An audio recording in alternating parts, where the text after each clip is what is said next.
The wizard studies में आप सभी लोगों का एक बार फिर से स्वागत है। आज के वीडियो में हम जानने वाले हैं कि राइट टू बी फॉरगॉटन या भूल जाने का अधिकार क्या है, क्योंकि अभी ये चर्चा में आया है और मामला सुप्रीम कोर्ट तक पहुंच चुका है। अब सुप्रीम कोर्ट को अब ये फैसला सुनाना है कि राइट टू फॉरगॉटन मूल अधिकार है या नहीं। तो आइए देखते हैं इस मामले से जुड़े हुए सारे तथ्य।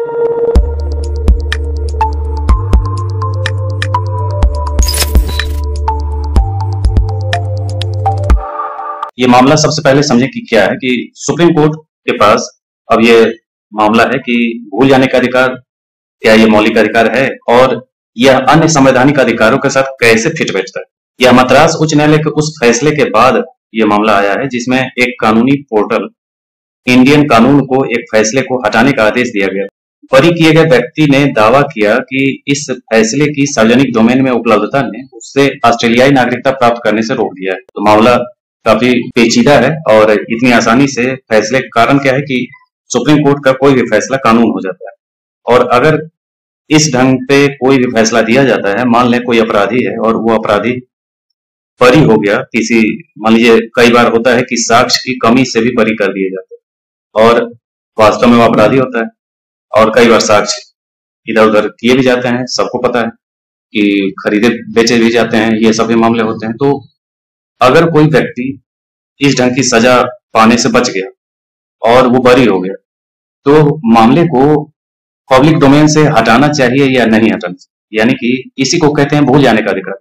यानी कोई व्यक्ति इंटरनेट पे उससे जुड़े हुई सारी जानकारी है और वो जानकारी इंटरनेट से हटाने की अगर वो मांग कर रहा है तो उसे दिया जाए वो अधिकार या नहीं। साधारण व्यक्ति, जो सामान्य व्यक्ति है, जो अपराधी प्रवृत्ति का नहीं है, उसके लिए तो ये अच्छी चीज, लेकिन ये मामला फंसता है वहीं पे जाकर के कि इस ढंग की चीजें अगर एक बार आदेश आ जाना, अगर ये चीजें लागू हो जाती हैं तो कई बार ये चीजें आ जाएंगी सामने में कि केवल खरीद फरोख्त करके किसी भी तरीके से बरी हो जाए अपराधी, उसके बाद वो निर्दोष की तरह जैसे घूमेगा, आम पब्लिक जैसे निर्दोष घूमती है वैसे ही वो भी घूमेगा और पब्लिक डोमेन से उसे हटा भी दिया जाएगा। और मान लें वही व्यक्ति सांसद, विधायक या कुछ भी बनता है तो जनता को उन चीजों की जानकारी दी जाए या ना दी जाए, ये भी मामला फंसेगा।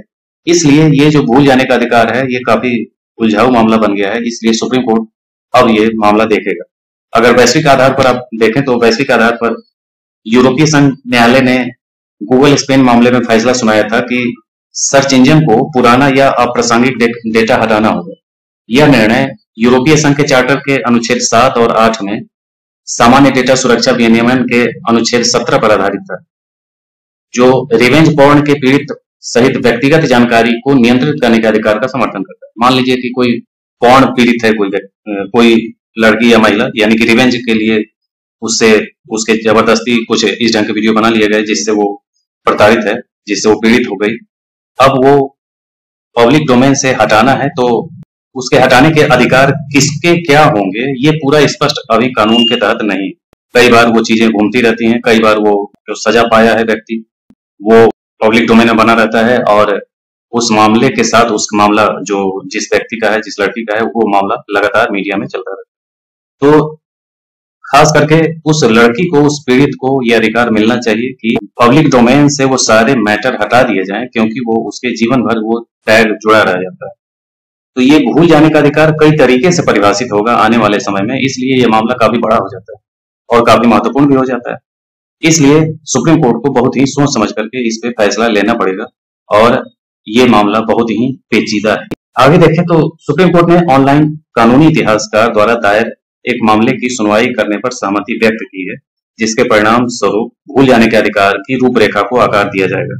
भूल जाने का अधिकार क्या है तो उम्मीद है कि आप समझ गए होंगे जो अभी हमने बताया। आगे देखें कि भारत में भूल जाने के अधिकार की व्याख्या कैसे की जाती है। तो भारत में ऐसा कोई वैधानिक ढांचा नहीं है जो भूल जाने के अधिकार को निर्धारित करता हो। हालांकि व्यक्तिगत डेटा संरक्षण विधेयक 2019 और अदालती फैसलों ने इस अधिकार को स्पष्ट रूप से मान्यता दी है। जैसे व्यक्तिगत डेटा संरक्षण विधेयक 2019 कहता है कि किसी व्यक्ति को अपने व्यक्तिगत डेटा के निरंतर प्रकटीकरण को प्रतिबंधित करने या रोकने का अधिकार है, जब ऐसा डेटा जिस उद्देश्य के लिए इसे एकत्र किया गया था वह पूरा हो गया हो। यह निर्णय व्यक्ति की सहमति से लिया गया था, जिसे वह वापस ले लिया गया है, और यह व्यक्तिगत डेटा संरक्षण विधेयक या किसी भी प्रचलित कानून के विपरीत बनाया गया था। तो ये एक अभी भी उतना स्पष्ट नहीं है जितना स्पष्ट होना चाहिए। अदालत के फैसले की बात करें तो सर्वोच्च न्यायालय ने ऐतिहासिक के एस पुट्टस्वामी या निजता के अधिकार संबंधी निर्णय 2017 में माना था कि अपने जीवन को नियंत्रित करने का अधिकार में इंटरनेट पर अपने अस्तित्व को नियंत्रित करने का अधिकार भी शामिल होगा। निजता के अधिकार के फैसले के बाद उच्च न्यायालय ने इस मुद्दे पर व्यापक दृष्टिकोण अपनाया है। उदाहरण के लिए दिल्ली उच्च न्यायालय ने कहा कि भूल जाने का अधिकार और अकेले रहने का अधिकार निजता के अधिकार के अंतर्निहित पहलू हैं। ये 2019 में दिल्ली उच्च न्यायालय ने कहा।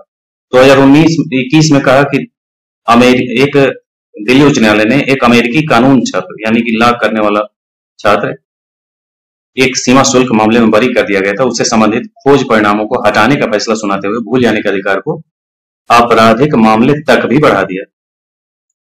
यानी कि केवल उसके हल्के मामले थे, सीमा शुल्क से मामला जुड़ा हुआ था, लेकिन उसको बढ़ा करके आपराधिक मामले को भी उसके तक पहुंचा दिया। 2020 में उड़ीसा उच्च न्यायालय ने माना था कि भूल जाने का अधिकार व्यावहारिकता और तकनीकी बारीकियों के संदर्भ में एक कांटेदार मुद्दा है और इस पर व्यापक बहस की आवश्यकता है। और ये बात भी सही है। इतना ज्यादा इसमें टर्म है, इतनी ज्यादा इसमें डायमेंशंस हैं कि हर डायमेंशंस पे विचार करने की जरूरत पड़ेगी, क्योंकि कानून कोई भी होता है तो उसका मिसयूज होने की संभावना ज्यादा होती है अगर उसमें कमजोरी रह जाएगी तो।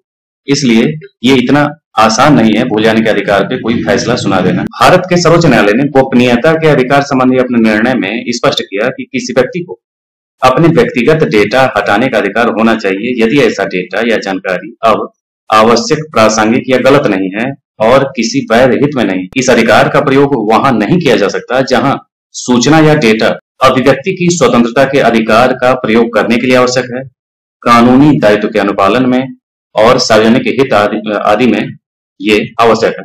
दिल्ली उच्च न्यायालय ने यह भी कहा था कि निजता के अधिकार को जनता के सूचना के अधिकार और न्यायिक अभिलेखों में पारदर्शिता बनाए रखने के अधिकार के साथ संतुलित किया जाना चाहिए।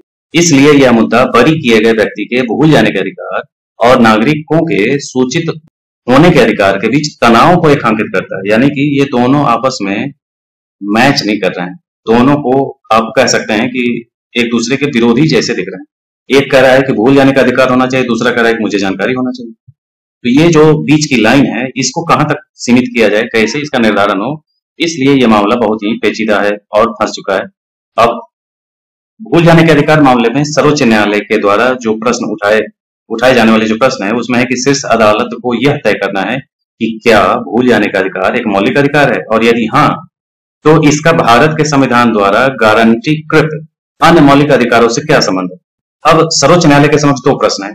क्या कोई व्यक्ति किसी आपराधिक मामले में उच्च न्यायालय द्वारा अपनी सजा को पलटने पर वेबसाइट से उस पूर्व निर्णय को हटाने की मांग कर सकता है जिसके तहत उसे दोषी ठहराया गया। और दूसरा है कि क्या कोई उच्च न्यायालय जो किसी आपराधिक मामले में किसी अभियुक्त को बरी कर देता है पूर्ववर्ती निर्णय को पलटकर, तो अपने अधिकार क्षेत्र में यह आदेश दे सकता है कि वह किसी वेब पोर्टल को आदेश दे कि वह बरी किए हुए व्यक्ति के भूल जाने के अधिकार का सम्मान करने के लिए पूर्व दोष सिद्धि निर्णय को हटा दे। मुख्य मामला यही, और ये जो है इतना आसान नहीं लग रहा है, जिस वजह से ये मामला अभी डोमेन में चल रहा है और इसी को लेकर के ये लगातार अभी बहस होते रहेंगे। और इसके लिए उम्मीद है कि सुप्रीम कोर्ट को एक बड़ी बेंच बनानी पड़ेगी, तभी ये फैसला हो पाएगा, ताकि किसी एक सामान्य बेंच जो होगा 3 जजों की बेंच, उससे ये फैसला इतना आसान नहीं रहेगा, क्योंकि इसमें ढेर सारे प्रश्न, जो भी निर्णय आएगा उसके खिलाफ प्रश्न निश्चित रूप से बनेंगे। इसलिए अब देखते हैं कि भविष्य में भूल जाने के अधिकार पर सुप्रीम कोर्ट का क्या फैसला आता है। तो ये था आज का भूल जाने का अधिकार। उम्मीद है कि आप समझ गए होंगे। अगर ना समझ में आए, कुछ भी कमी रह गई हो, तो आप मुझे कमेंट कर सकते हैं। आज के लिए इतना ही, मिलते हैं अगली वीडियो में। धन्यवाद।